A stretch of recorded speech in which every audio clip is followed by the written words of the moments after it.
back to the Edible Academy construction site. My name is Toby Adams. I'm the director of the Edible Academy.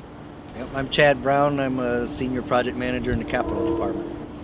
So we're excited to share with you the progress that has been made since we last filmed a video. So you might remember in one of our earlier episodes we had a large blue tarp over a section of soil that we had been saving, and now that topsoil is now back in all of these planted beds. We put up the metal edging, the 5-bar surfacing has gone down. Behind me is all of the beds, the planted beds where all of the wonderful vegetables are going to go for, I believe, the children's program. Yeah, that's right. All the raised and framed planting beds are the spaces where our participants get to plant seeds, tend the crops, and harvest from. Let's take a walk down to the South Pavilion. We made our way down to the South Pavilion, and I believe the last time we were here we just had the glue lamp structure up and the roofing deck, and now the stainless steel roofing panels have gone on, the solar panels have been delivered. You know, we're moving right along on the South Pavilion. Kind of behind the South Pavilion, if you get a chance, was an area of the garden where a topiary caterpillar has always lived, and it's down to its framework right now. I think it has an interesting name. I think some of the kids back in 1995 named the caterpillar Munchie when it arrived.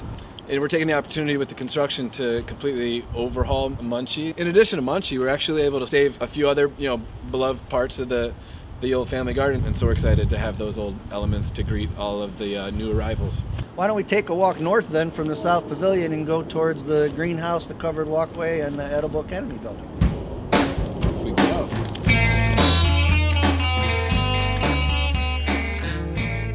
We made it down to the greenhouse, and I believe the last time we were in the greenhouse, the glass panes were going on. Since that time, we've been working really hard. They've been putting a lot of the equipment in. Fans are up, the shade cloth is on. Last week even, Toby was giving a tutorial on how to run this. We had an orientation on how to use the interface. So we're able to set different parameters for heating and for air movement, for air circulation. After going through that orientation, I think we see a whole nother layer of activities that we can add. We will be featuring the greenhouse in the winter season, and so learning how these different systems operate and the different scientific principles behind air movement and such will be fun to add to the curriculum. Yeah, good addition.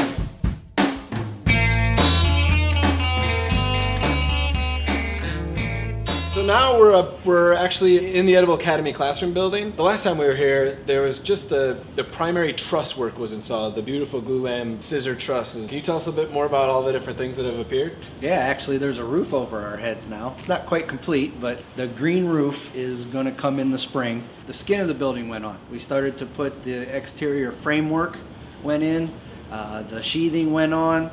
The window frames have gone on. We're actually standing in the epicenter of the whole Edible Academy. This is Toby's office. The Edible Academy classroom building has two spaces. One's we're calling our demonstration kitchen classroom, and that'll feature a custom countertop where we'll be able to lead cooking demonstrations with all the different participants in our programs. And then the second classroom, we're calling the Edible Academy Technology Lab, or the EAT Lab. The two spaces will be hubs of activity for in all 4 seasons. We had previously had an outdoor pavilion, and so now we have 2 classrooms will be accessible and busy all year long. Well, let's go check out a couple of those classrooms. We'll go to the other end of the building. Take a look. Yeah. All right, so now we're in the demonstration kitchen classroom. I had mentioned the custom countertop. On a beautiful day, the countertop's actually reversible, so we would stand on the other side and we would face an audience out here in the overlook pavilion. Can you tell everybody about this wall? It's a pretty nice feature of the building. I was gonna say it's a large opening right at the moment, but it actually will be a sectional door, so it's a glass pane sectional door, and the door will lift up in good weather, and you'll be able to address the people outside. And in cold weather, kind of like today, it'll be a normal sectional door, and the opening above it is actually a transom window, they call it. So it'll look exactly the same as a sectional door. That one just won't be able to move. And on the east and the west walls, there's framing in place for banks of windows as well, and so there's going to be a lot of natural light that comes into this classroom. And then out to the west, a new view of the canopy of our forest, and then also down to the Bronx River. So it'll be really an exciting place to learn. Chad and I just left the classroom building. We walked a little bit north down one of the walkways past the tool shed, and we arrived here. This is the amphitheater. There's a series of 18-inch concrete seat walls that you would sit on, and what appears to be soil right at the moment will end up being lawn panels. And at the bottom, that's not completely poured yet, is the amphitheater stage. Our opening is about 6 months away.